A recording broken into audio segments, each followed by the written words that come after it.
ہم اسے ایکسپوز کر رہے ہیں، ہم اس کی حقیقت لوگوں کو بتا رہے ہیں۔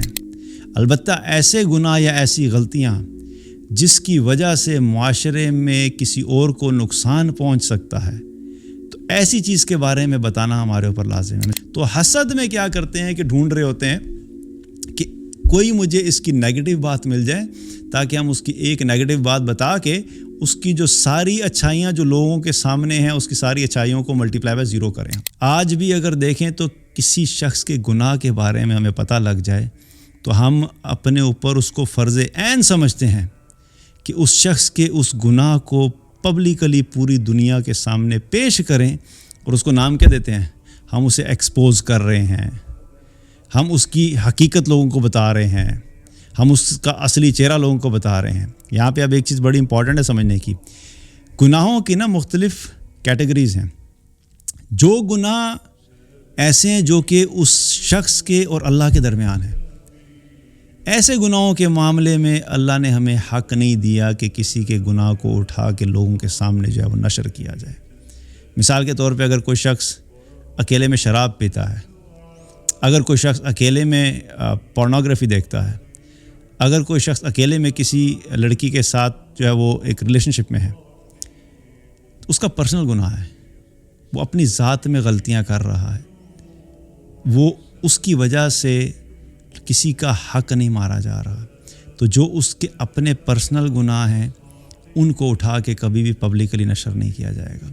البتہ ایسے گناہ یا ایسی غلطیاں جس کی وجہ سے معاشرے میں کسی اور کو نقصان پہنچ سکتا ہے، تو ایسی چیز کے بارے میں بتانا ہمارے اوپر لازم ہے۔ مثال کے طور پہ کوئی شخص ایسا ہے کہ جو چوری کرتا ہے، کوئی ایسا شخص ہے جو لوگوں سے پیسے ادھار پہ لیتا ہے اور جب بھی لیتا ہے کبھی واپس نہیں کرتا، اس کا پروفیشن ہے کہ لوگوں کو دھوکہ دے کے پیسہ ادھار پہ لیا اور اس کے بعد بھاگ گیا یا واپس نہیں کیا۔ تو ایسی غلطیاں جس کی وجہ سے معاشرے کے اندر باقی لوگ بھی جو ہیں وہ نقصان اٹھا سکتے ہیں، ان غلطیوں کو جو ہے وہ لوگوں کو بتانا اس لیے امپورٹنٹ ہوتا ہے تاکہ باقی لوگ نقصان سے بچ سکیں۔ لیکن جو اس کے پرسنل گناہ ہیں، جو اس کے اپنی ذات تک محدود ہیں، جس کی وجہ سے باقی معاشرے میں کسی کو کوئی فرق نہیں پڑ رہا، تو ایسے گناہوں کو ہم لوگوں کے سامنے جو ہے وہ نشر نہیں کر سکتے۔ تو بہرحال یہ گناہ اس شخص سے ہوا، باقی لوگوں نے گالیاں دینا شروع کر دیں۔ ہم یہ نہیں دیکھتے کہ اس کا گناہ کیا تھا، ہم یہ دیکھتے ہیں کہ بس مجھے خبر مل گئی ہے، پتہ لگ گیا ہے، بلکہ الٹا ہم ڈھونڈ رہے ہوتے ہیں، پتہ لگاؤ اس کی کوئی غلطی پتہ لگے تاکہ میں سارے خاندان میں اس کی حقیقت جو ہے وہ لوگوں کے سامنے لے کر آؤں۔ اندر کی نفرت ہوتی ہے، کئی دفعہ ہوتا ہے کہ ہماری اپنی پرسنل جیلسیز ہوتی ہیں، حسد ہوتی ہے، کسی انسان کے اندر بہت ساری اچھائیاں ہوتی ہیں، وہ کامیابی کا سفر طے کر رہا ہوتا ہے، اللہ اس کو بہت ساری چیزیں نوازتا ہے، تو حسد میں کیا کرتے ہیں کہ ڈھونڈ رہے ہوتے ہیں کہ کوئی مجھے اس کی نیگیٹو بات مل جائے تاکہ ہم اس کی ایک نیگیٹو بات بتا کے اس کی جو ساری اچھائیاں جو لوگوں کے سامنے ہیں اس کی ساری اچھائیوں کو ملٹیپلائی بائی 0 کریں۔ تو یہ تو ہمارا حال ہے کہ ہم لوگوں کے ساتھ اس طریقے سے جو ہے وہ ان کو دیکھ رہے ہوتے ہیں۔ تو بہرحال اس سے گناہ ہوا اور لوگوں نے گالیاں دیں، تو ابو درداء رضی اللہ عنہ کو ایک مثال دی۔ مثال کیا دی کہ اگر یہ شخص کنویں میں گرا ہوا ہوتا تو کیا تم اس کو بچاتے نہیں؟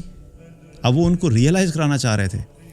دیکھیے ہیومن سائیکی ہے نا، کبھی کبھی ایگزامپلس کے ذریعے سے لوگوں کو ریئلائزیشن دلانی پڑتی ہے۔ کبھی کبھی انسان بالکل ایک خاص قسم کے اینگل سے چیزوں کو دیکھ رہا ہوتا ہے اور اس کو پتہ نہیں لگ رہا ہوتا ہے کہ وہ صحیح کر رہا ہے یا غلط کر رہا ہے، یا کبھی کبھی ایک مجمع کا ایک سرٹن ریئیکشن آتا ہے، سارے ایک طرح سے ریئیکٹ کرتے ہیں، تو ایک بندہ جو ڈیفرنٹ سوچنے والا ہوتا ہے کبھی کبھی وہ بھی ان کی طرح سوچنے لگ جاتے ہیں اور وہ بھی اسی مجمع کا حصہ بن جاتا ہے۔